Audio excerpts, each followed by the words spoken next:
So back in high school, I used to believe this one lie. I was improving some, I was training on my own, but I would look around at the guys that were getting offers and posting on their Instagram all these big time commitments, and I was thinking that I was just doing something wrong and I didn't have that natural talent, that it factor. And this is something that, you know, I struggled with even my first couple semesters playing D1 soccer, because I didn't realize this whole idea and why something was wrong with me. I've got it here highlighted, like why I would just play well in practices but not the same in games. And I've got a note here, like I would go, and when I was in high school, like the ID camps, I wasn't good enough to really stand out, because if you're not the best player there, you're not really going to get noticed. And I didn't know if it was really possible for me to be the guy that stepped onto the field and played free, played confident. Like all those guys, I was so jealous of seeing, honestly.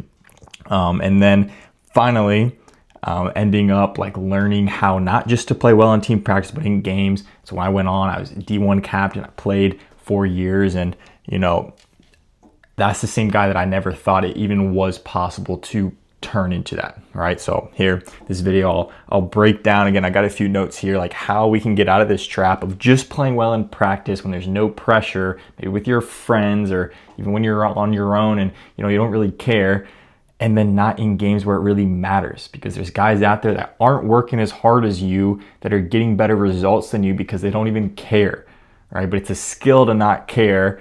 And if we can combine your work rate and your passion with this ability to play free, bingo. That's how you go D1 right there. So confidence in games, and I'm gonna give you the equation. Actually, do this. Confidence in games equals, I'm gonna draw an arrow, trust in yourself. So your ability to have confidence when you step in and play matches is literally just how much you really trust yourself.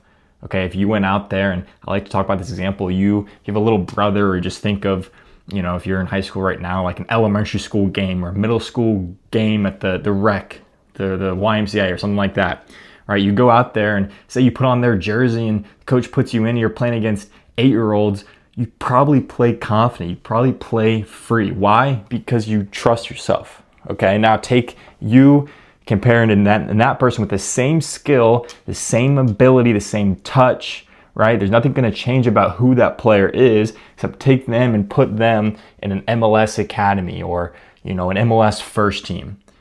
You know, who would have more trust in themselves, right? Player A here at the Y with the 8-year-olds, right? Because he knows he can trust himself. He knows that he's better. He has proof that he's better, and he's prepared for that level.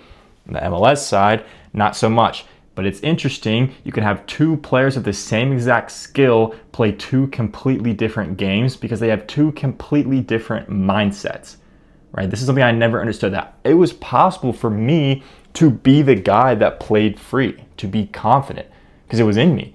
If I went and played against 8-year-olds, I would have that swagger. I'd go in there and feel pretty good about myself. So it was in me. It was just about getting it out, not to go on a tangent there. But again, the idea is just trusting yourself. So can we reframe?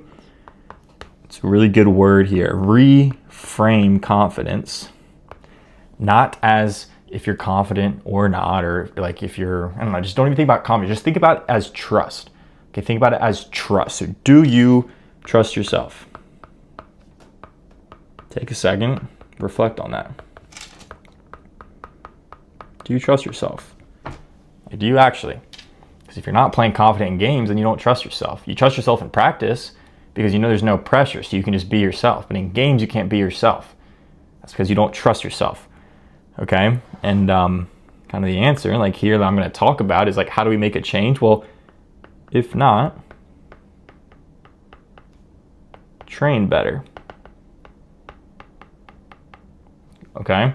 Get your mentality better. Right?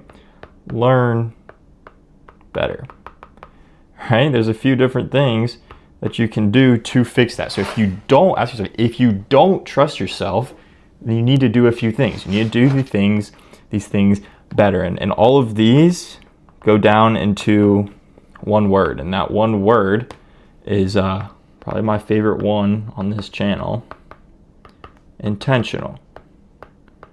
Okay, if you're not confident and you're not playing well in games, it's because you don't trust yourself, and because you don't trust yourself is because you're not intentional about the way that you're developing. Okay, so there's a few things that we can do. The first part is the way you train, and the key word here is train for games. Right?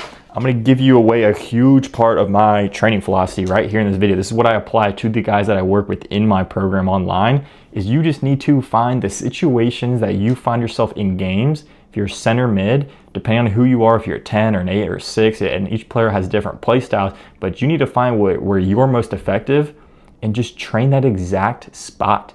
Like literally go onto the part of the field where you would be in a game and do it with the same teammates, even if possible, as if you were a game. You need to train for a game. If you did 1,000 PKs, if you took 1,000 PKs over these next 2 days, on the third day you'd be pretty confident, right?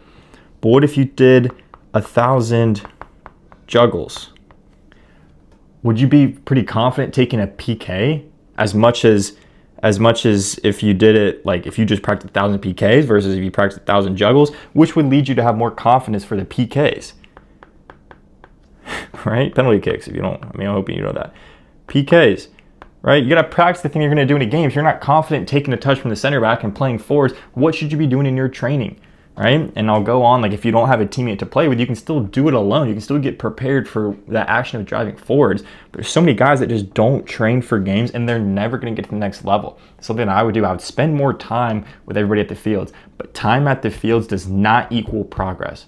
There's guys that worked way, like they didn't work nearly as hard as I did. They ate worse than I did. They slept worse than I did. Didn't have discipline than I did, that went on to higher teams than I did, because they knew something that I didn't, and it's how to actually train intentionally. So the first one, you got to train for the game. The second part, we got to train the mental. If you want to be the guy that is, so like maybe cross this out, that is playing well in practice and in games, well, you need to switch that on with the mentality.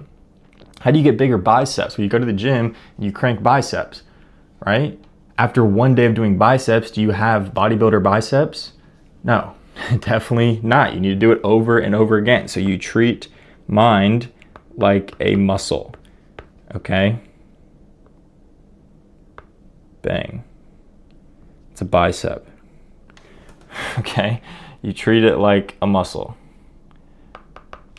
All right, you've got to, because if you don't, you're just gonna get frustrated. I used to watch all these videos and like scroll my Instagram of like all these videos of Kobe Bryant telling me how great I can be if I just worked hard. And I'd work hard, I'd show up to the game, and then I would just make a mistake and then spiral down from there, right? Why? Because I didn't trust the process. I thought that it was either I was 0 confident or 100 confident. It's not. You're 0 confident day, you're 13 out of 100 confident in a week, then you're back down to 12 confident out of 100, right? Like if you're getting yourself like ratings with this, and then in a few months you might be 80. And a few months after that you might be back down to 60, right? But this is a process, towards that better mental muscle. And the last part, how do you do this? Well, you need to get feedback. Okay, this is a pretty important one. Obviously, like you can work with me, and there's a link in the description where you can apply if you're a centerman and you're serious about taking your game to the next level. I offer 12-week like in 12-week blocks, a remote development program. But you need to get feedback from someone that's been there before. Stop taking advice from someone that hasn't been a D1 center mid if you want to be a D1 center mid. That's the best advice that I can give you. Okay, and you can look up my history if you don't believe that I was D1. But you need to ask somebody, where can I be better? When's the last time you asked somebody that? Right? Aren't you the guy that wants to get better, but you're not looking for it? You're not intentional. Again, you're not intentional about finding ways to get better. You have to. You got to get feedback. Again, don't ask your goalkeeper how to turn better. Don't ask your striker how to have a better defensive work rate if he doesn't defend. You know what I mean? Ask someone that has been there before. Unfortunately, your team coach, his job isn't to individually train you. He's got 30 or 20 guys to take care of, right? So you need to find someone to work with one-on-one, again, if that's something that you are open to hearing more about. We can see if you'd be a good fit. You can check out the testimonies of other guys, but I need to make sure that you would make sense to join the community before that. And the last thing is, like, it works. Like, it works. What do I mean by that is, like, this whole confidence thing, this whole playing well in games and not just practice, like, it works. Like, I've done it. There's guys done it. You can see the testimonies on my website. Like, guys have done it, right? There's a lot of players pro that used to be these little, like, playing small, nervous guys with on the, like, the C or the D team, right? The stories are out there. It's just whether you believe in it, right? And the reason why it's never worked for you is because you haven't had that belief, that bigger picture vision. You haven't had the accountability. You haven't had the structure and the community of other guys that are doing the same thing as you, right? How many times, like, for this next 3 months, do you know exactly what you're doing each week to get towards your long-term goals? I know that I didn't. I would just show up and I would work hard, don't get me wrong. And if I wanted to score that week, I'd probably do some shooting, right? But I never had a bigger picture vision of somebody. And it's my biggest regret to this day, I didn't have somebody that had been at the next level, being able to zoom out, see me and compare me to other players that he's seen and what's worked for them, and make sure that I have clarity on exactly what happens. And so that's, again, you need the proper structure, right? You need the proper feedback. What I mean by structure, like the training, the film, like when you watch the film, your habits, right? And then you need community, right? You need other guys similar to you, right? If you were someone told me this, if you were a cactus in Antarctica, you probably would feel like you're the odd one out. You probably wouldn't grow a lot, right? Same thing if you were a penguin in the Savannah Desert, you wouldn't do very well, at least when the sun's out and it's hot, right? You need to be around other people that make your obsession with the game not seem so crazy, right? When I finally went to college and I was around other guys that really loved soccer, really loved working hard and doing all of that, all of a sudden I amplified my game so much because I was around other people that were supporting me, that were on the same track as me, that had the same vision as me. The reason that it hasn't worked for you is because you haven't really trusted the process that you've been doing. So what if I gave you something that was proven to help? It was a trusted process that would help. Okay, because the whole thing, but all of this is, do you trust yourself, right? Do you actually trust yourself? And if you don't, you need to get to work. You can go, this first link in the description in my bio. Again, we have to make sure that you'd be a good fit for the program, and then we would talk to see if the investment made sense. Again, it's not like a free like cone drill thing. Like if you're looking for that, then like ChatGPT can probably help. But unfortunately, a lot of people have access to ChatGPT, and only 0.1% of people or whatever it is make it to the D1 level, right? So a little bit of inspiration for you. You don't want to just be that. You want the transformation. If you're serious about this, again, you can click that link.